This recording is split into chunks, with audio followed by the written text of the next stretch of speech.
সাবেক অবৈধ এমপি সাবিনা আক্তার তুহিন, তিনি সংরক্ষিত আসনের অবৈধ মহিলা এমপি, তাকে তদন্তকারী কর্মকর্তা 2টি হত্যা মামলায় আজকে বিজ্ঞ আদালতে উপস্থাপন করেন গ্রেপ্তার দেখানোর জন্য।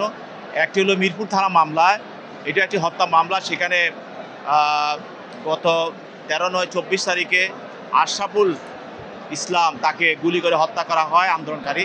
এই মামলায় শাহজাহান নামা আসামি, তাকে গ্রেপ্তার দেখানো হয়। আরেকটি মামলায়, সেটা হলো 32/9/24, এই মামলার ভিকটিম মুক্তাকিন বিল্লাহ, তাকেও গুলি করে হত্যা করা হয়।